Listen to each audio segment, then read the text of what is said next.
Hello बच्चों, तो आज हमारा पार्ट 4 और लास्ट पार्ट है हमारे फर्स्ट चैप्टर का। एंड आज में ही मैं सारा चैप्टर आपको फिनिश करवा दूंगी। 1 से 2 टॉपिक रह गए हैं, जिसमें फर्स्ट टॉपिक आज मैं आपको यूज़र्स के बारे में बताने वाली हूँ। इसका ओवरव्यू मैं आपको पहले भी बता चुकी हूँ कि कौन कौन से यूज़र्स होते हैं। एंड इसके अलावा एक आपको मैं डबल एंट्री सिस्टम समझाने वाली हूँ और एक समझाऊंगी सिंगल एंट्री सिस्टम। जस्ट ये 3 टॉपिक रह गए हैं, आपका चैप्टर मेरी तरफ से कंप्लीट है और आप इसकी रिवीजन बहुत अच्छे तरीके से करना शुरू कर दीजिएगा। तो चलिए आज का टॉपिक हम शुरू करते हैं। देखो, अकाउंटिंग इन्फॉर्मेशन के यूजेस 2 तरीके के होते हैं। एक होते हैं इंटरनल यूज़र और एक होते हैं एक्सटर्नल यूज़र। इंटरनल नाम से क्लियर हो रहा है। इंटरनल यूजर्स वो यूजर्स होते हैं who have access to significant information at micro level from the accounting record that is useful for decision making. जो इंटरनल यूजर्स होते हैं वो यूजर्स होते हैं जिनके पास माइक्रो लेवल पर, छोटे लेवल पर अकाउंटिंग की इंफॉर्मेशन होती है, जहाँ पर रिकॉर्ड किया जाता है ताकि वो डिसीजन ले सकें।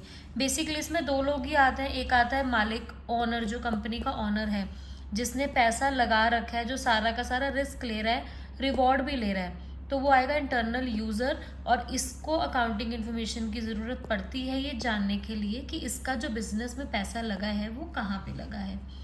देन सेकंड आते हैं इसमें मैनेजमेंट। मैनेजमेंट का मतलब वो लोग जो कि डिसीजन लेने में इन्वॉल्व हैं और डे टू डे एक्टिविटीज़ में इन्वॉल्व हैं बिजनेस की।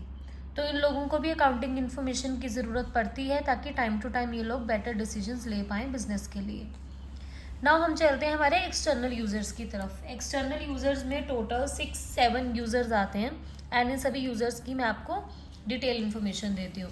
तो इनके पास माइक्रो लेवल पर इंफॉर्मेशन अवेलेबल नहीं होती, बट इन्हें भी इंफॉर्मेशन की ज़रूरत पड़ सकती है जो कि एक बिज़नेस की रहती है। नाउ इसमें सबसे पहले आते हैं एम्प्लॉयज़ और वर्कर्स। एम्प्लॉय वर्कर्स कौन लोग होते हैं? जो कि कंपनी के लिए काम करते हैं, जिन्हें वेजेस मिलती है, सैलरी मिलती है, बोनस मिलते हैं। तो इनको अकाउंटिंग इन्फॉर्मेशन की क्या ज़रूरत है? इनको इसलिए ज़रूरत है ये जानने के लिए कि जिस कंपनी में ये काम कर रहे हैं उस कंपनी के रिकॉर्ड्स कितने अच्छे हैं, ताकि वो अपना फ्यूचर इस कंपनी के साथ देख सकें। तो इसीलिए इनको भी कुछ हद तक अकाउंटिंग इन्फॉर्मेशन की नीड पड़ती है। सेकंड आते हैं बैंक और फाइनेंशियल इंस्टीट्यूशंस। अगर देखो आपने बैंक से या किसी भी फाइनेंशियल इंस्टीट्यूशन से लोन लेने के लिए जाना है, तो वो आपकी कंपनी को कंपनी के रिकॉर्ड्स के बेसिस और कंपनी की सेल परचेज के बेसिस पर ही लोन प्रोवाइड करवाएगी। तो उसके लिए आपके पास अकाउंटिंग डाटा होना चाहिए। थर्ड आते हैं इसमें पोटेंशियल इन्वेस्टर्स। वो लोग होते हैं जो कि आपकी कंपनी में इन्वेस्ट करना पसंद करते हैं। इन्वेस्टर्स जैसे बैंक हो गया, वो आपको पैसे देते हैं।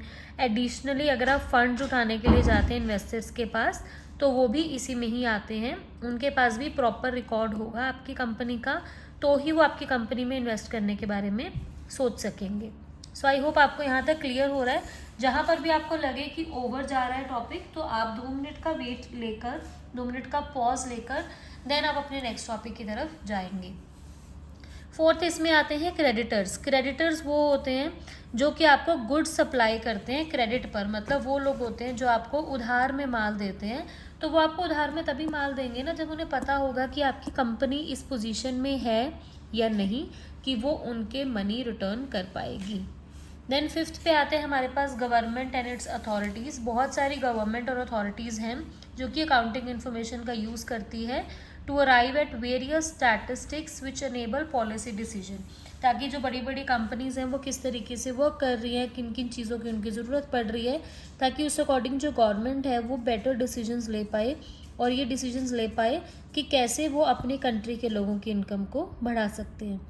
सिक्स्थ में आते हैं पब्लिक। पब्लिक मतलब जनरल जो लोग हो गए, इन जनरली जो आपकी कंपनी की इन्फॉर्मेशन में इंटरेस्टेड है। क्यों इंटरेस्टेड होते हैं? क्योंकि वो देखना चाहते हैं कि आपकी कंपनी जो है वो कितना कंट्रीब्यूट कर रही है टुवर्ड्स दी सोसाइटी। तो ये उनकी ड्यूटी बनती है देखना कि आपकी जो कंपनी है वो इन्वायरमेंट को पोल्यूट तो नहीं कर रही और कोई ऐसी मतलब गैस तो नहीं लीक कर रही है जो उनके हेल्थ के लिए अच्छी नहीं है। तो इसलिए कंपनी पब्लिक का भी जानना बहुत ज़रूरी होता है अकाउंटिंग इन्फॉर्मेशन के बारे में। देन सेवन्थ में आते हैं हमारे पास रिसर्चर्स।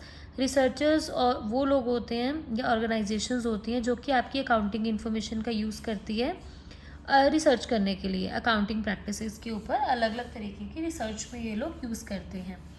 तो जो रिसर्चर्स हैं उन्हें अकाउंटिंग इन्फॉर्मेशन की यूज़ कर पड़ती है ताकि करंट जो अकाउंटिंग प्रैक्टिसेस चल रही हैं उसमें कैसे इम्प्रूवमेंट ला सकते हैं। फॉर एग्जांपल के तौर पर अगर हम देखें तो नए अकाउंटिंग स्टैंडर्ड्स बनाए गए और जो बने हुए थे एग्जिस्टिंग वंस थे उनको मॉडिफाई किया गया अकॉर्डिंग टू प्रैक्टिकल सिनेरियो। क्योंकि हम थेरेटिकल में बना तो देते हैं कि इस तरीके से ऐसे करना है, इस तरीके से ऐसे करना है, बट कई बार बिजनेस वैसा नहीं वर्क करता, चेंजेस लाने पड़ते हैं। तो वो चेंजेस कैसे लाई जाएंगे अगर हम रिसर्च में देखेंगे। सो आई होप आपको यूजर्स अच्छे से क्लियर हो गए हैं।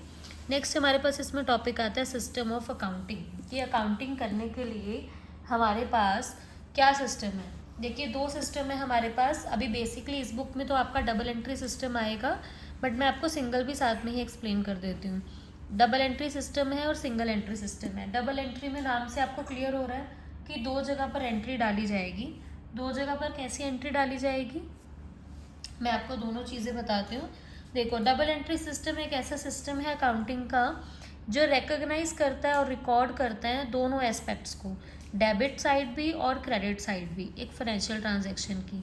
जब हम ट्रांजैक्शन को रिकॉर्ड कर रहे होते हैं, एक एस्पेक्ट को हम डेबिट साइड पर लिखेंगे और दूसरे एस्पेक्ट को हम लिखेंगे क्रेडिट साइड पर। फॉर एग्जाम्पल, जब गुड्स को खरीदा जाता है कैश में, गुड्स मतलब इसमें माल हो गया, जब माल को हम कैश में खरीद रहे हैं, फिर गुड्स को हम एक्वायर कर रहे हैं, अपने पास रख रहे हैं, and in return cash is paid, और उसके रिटर्न में हम कैश दे रहे हैं। तो इसमें 2 एस्पेक्ट्स आ गए, एक है कि हमने माल खरीदा, दूसरा एस्पेक्ट है कि हमने कैश दिया। तो डबल एंट्री सिस्टम में क्या होता है, दोनों चीज़ें रिकॉर्ड की जाती हैं, तो इसीलिए इसको ड्यूल एस्पेक्ट कॉन्सेप्ट भी बोलते हैं, और यूनिवर्सली अकाउंटिंग में इसी सिस्टम के अकॉर्डिंग काम किया जाता है। ठीक है, अभी जब आप फर्दर चैप्टर्स इसमें आएंगे, जब हम जर्नल लेजर करेंगे, तो आपको बहुत अच्छे तरीके से समझ आएगा। डबल एंट्री सिस्टम का क्वेश्चन आ सकता है, 3 मार्क्स में आ सकता है, जिसमें आपको इसके बारे में इंफॉर्मेशन देनी है, फीचर्स पूछ सकते हैं आपको। देन इसके फीचर्स पढ़ते हैं। It maintain a complete record of each transaction, कि डबल एंट्री सिस्टम में हर एक ट्रांजैक्शन का रिकॉर्ड रखा जाता है। इसमें 2 एस्पेक्ट आते हैं हर एक ट्रांजैक्शन के, जिसमें रिसीविंग भी दिखाई जाती है और जिसमें गिविंग भी दिखाई जाती है। तो जिससे क्लियर हो जाता है कि हाँ, बिजनेस में कोई चीज़ आ रही है और बिजनेस में कोई चीज़ जा रही है। ठीक है, आई होप आपको यहाँ तक क्लियर हो रहा है। देन नेक्स्ट आता है, इस सिस्टम में एक एस्पेक्ट को डेबिटेड बोला जाता है और दूसरे एस्पेक्ट को क्रेडिटेड बोला जाता है। और ये कैसे किया जाता है, डेबिट और क्रेडिट के रूल्स को ध्यान में रखते हुए। तो आपको पता ही है, इसमें एक ट्रांजैक्शन डेबिट है तो दूसरी क्रेडिट है, और इसमें हमेशा हम ये देखते हैं कि जो डेबिट है वो हमेशा क्रेडिट के बराबर होना चाहिए। और इसको हम कैसे, इसकी एक्यूरेसी चेक करते हैं, by making the trial balance. अभी आप आगे के चैप्टर्स करोगे तो आपको ये सारे के सारे जो वर्ड्स हैं वो और अच्छे और इतने बेटर तरीके से समझ आने शुरू हो जाएंगे। ठीक है, डबल एंट्री में क्या स्टेजेस आती हैं, 3 स्टेजेस आती हैं। सबसे पहले ट्रांजैक्शन को रिकॉर्ड किया जाता है जर्नल में, फिर जर्नल में रिकॉर्ड की ट्रांजैक्शंस को क्लासीफाई किया जाता है लेजर में, और लास्टली बुक्स को क्लोज किया जाता है और फाइनल अकाउंट बनाया जाता है। बहुत सिंपल सा है, कोई तामझाम नहीं है, बहुत इजी टॉपिक है। अब इसमें आपको इसके एडवांटेजेस दिए मैं डबल एंट्री के, कोई भी 3 आपने एडवांटेज करने हैं डबल एंट्री सिस्टम में, और बाकी आपको इसमें टोटल मेरे पास 9 है, सारे के सारे करने की ज़रूरत नहीं है, सिर्फ 3 कर लो तो बेस्ट है। फर्स्ट आएगा आपके पास scientific system. Double entry system एक साइंटिफिक सिस्टम है बिजनेस ट्रांजैक्शंस को रिकॉर्ड करने का, as compare to single entry system, और इससे आप अकाउंटिंग का ऑब्जेक्टिव भी देख सकते हो। आप सबको पता है कंप्लीट रिकॉर्ड होता है ट्रांजैक्शंस का, कंप्लीटली आपको पता लगेगा कितना प्रॉफिट है, कितना लॉस है, कितना लोन है, कितने एसेट्स है, कितनी लाइबिलिटी है, each and everything is completely recorded. Then third, arithmetical accuracy of accounts is ensured.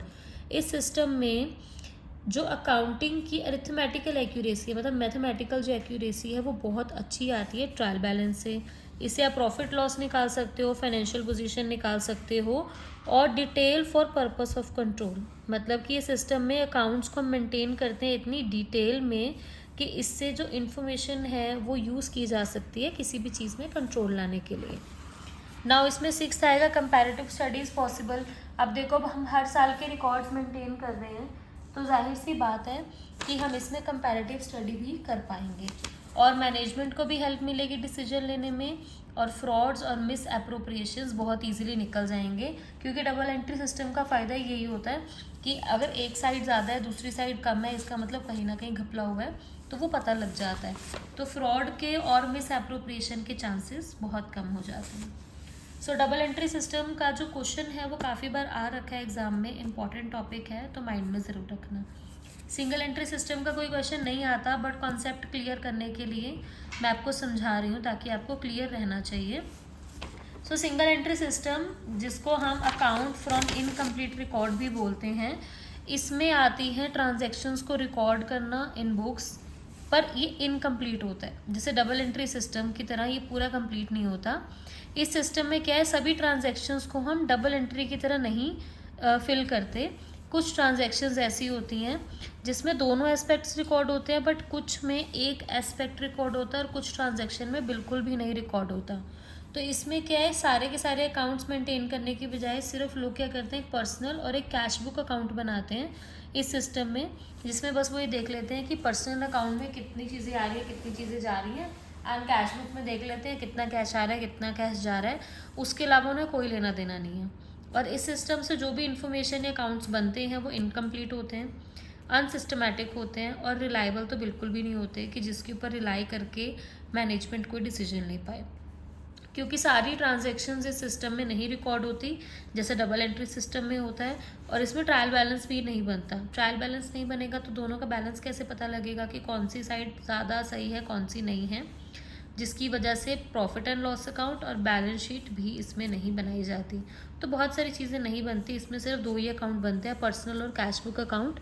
ये भी आपको आगे चैप्टर्स में आने वाले हैं टॉपिक के बेस पर कि किस तरीके से सिंगल एंट्री सिस्टम होता है, तो आपको बहुत अच्छे तरीके से क्लियर आउट हो जाएगा। सो आज का जो हमारा चैप्टर है, फर्स्ट चैप्टर, वो यहीं पर ही क्लियर हो रहा है। बहुत इजी चैप्टर था, इंट्रोडक्शन टू अकाउंटिंग। हमने इसके सभी टॉपिक्स क्लियर किए एंड आई होप आपको ये टॉपिक्स समझ आए होंगे। तो अभी हम कल स्टार्ट करने वाले हैं इसका चैप्टर नंबर 2। अभी हम पहले चैप्टर्स कंप्लीट करेंगे, देन चैप्टर वाइज रिवीजन शुरू करेंगे, और फिर हम इंपॉर्टेंट क्वेश्चंस की तरफ भी जाएंगे।